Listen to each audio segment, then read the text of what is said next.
It's the Real Estate Podcast, across every state, city and town of Australia. And welcome to another episode of the Real Estate Podcast, available on iHeartRadio every morning, also on Spotify and Apple, and wherever you get your podcasts from. It is a Tuesday. Yes, Monday is behind us, thankfully, and it is the 26th day of July. Now, if you're trying to save for a deposit in these challenging times, it's not an easy proposition, especially if you are a first home buyer. And banks now are starting to scrutinise even more than they would during a normal set of circumstances. And we can all agree that this is not normal.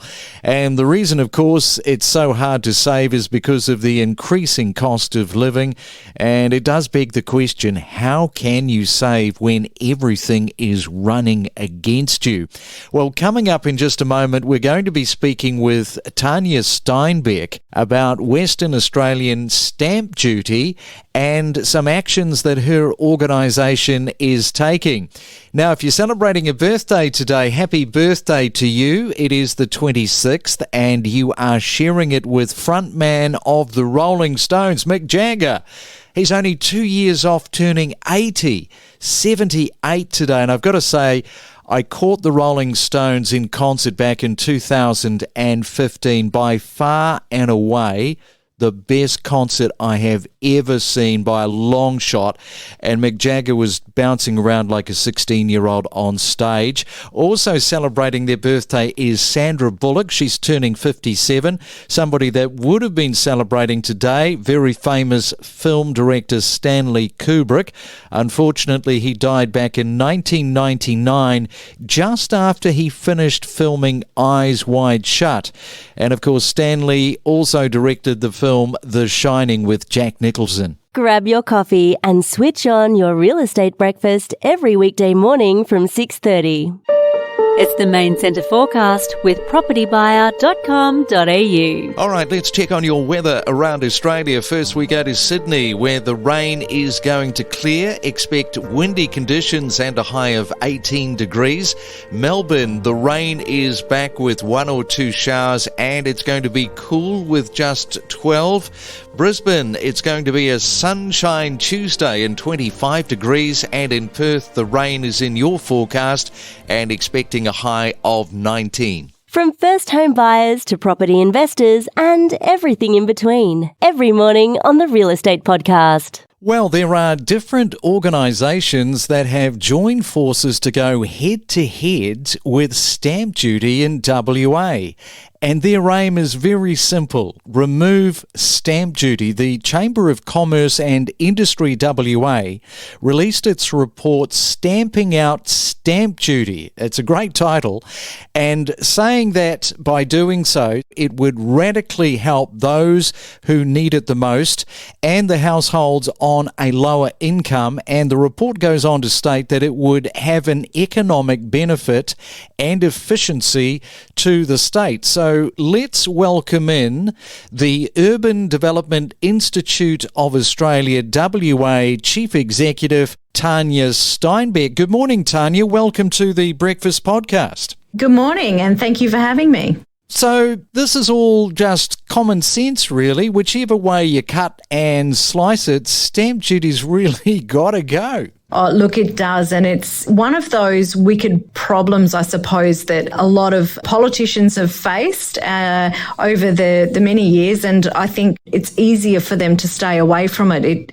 It does form a significant proportion of state revenue. We understand that. However, it really does put a handbrake on people's ability to be able to choose the home that fits their need within the life stage that they're at. We've seen the recent sort of results of the census come out, and on census night, over 1 million homes weren't even occupied, and highly significant. And I think what we need to be doing is facilitating and encouraging people to be transitioning between homes depending on what their needs are at the time. And stamp duty just puts a huge disincentive in place to stop people doing that.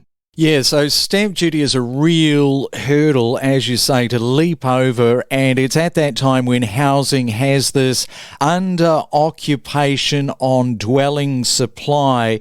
You did mention that it's a high number, so just tell us a little bit more about that particular problem.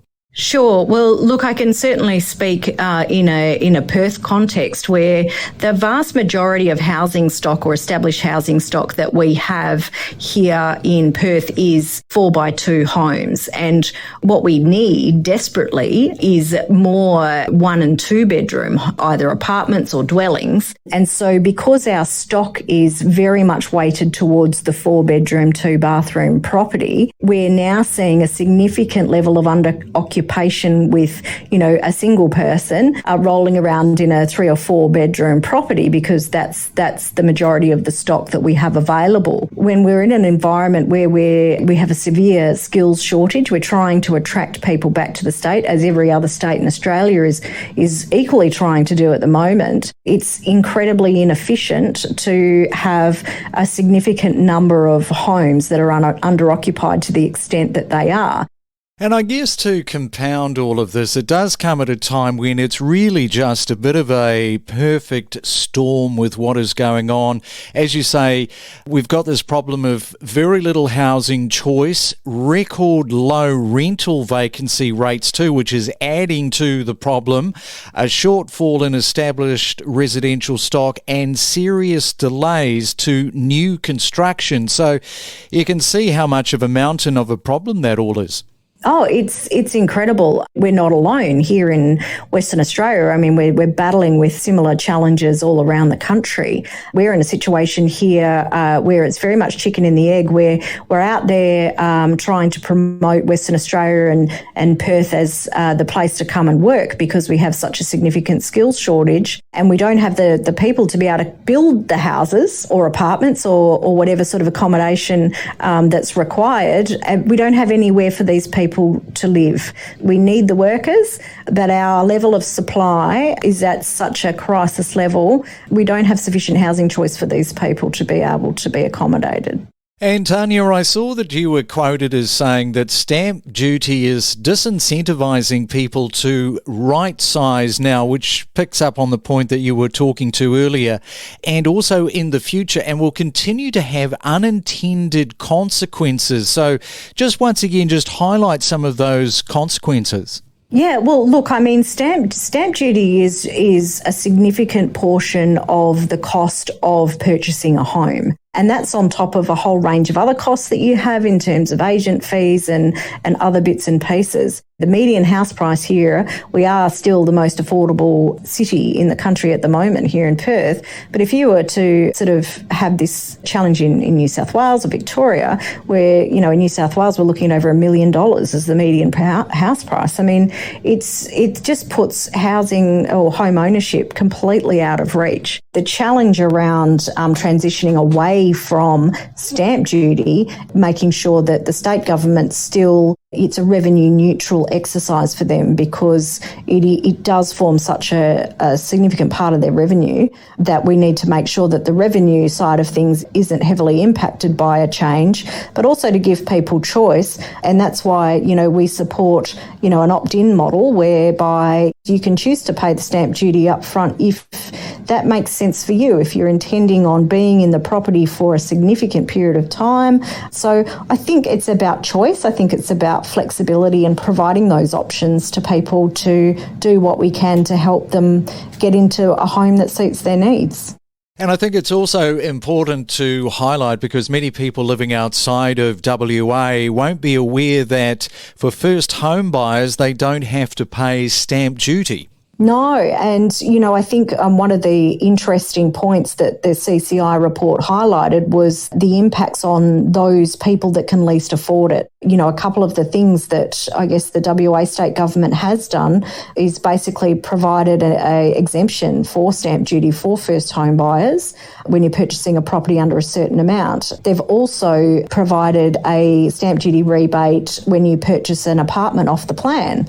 And that is a very deliberate strategy to try and encourage people to choose more dense projects to live in, so that we can increase the rates of infill and density within in the city.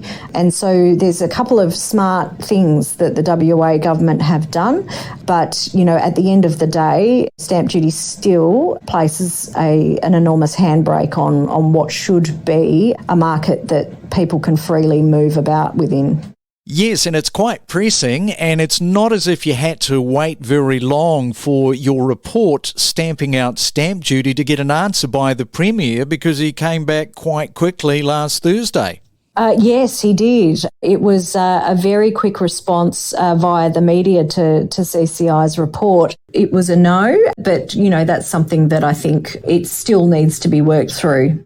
Well, thanks once again for coming on to the Real Estate Podcast. Really appreciate your time, Tanya. Oh, you're welcome. Thank you for having me. We connect you to the best real estate information across Australia. The Real Estate Podcast.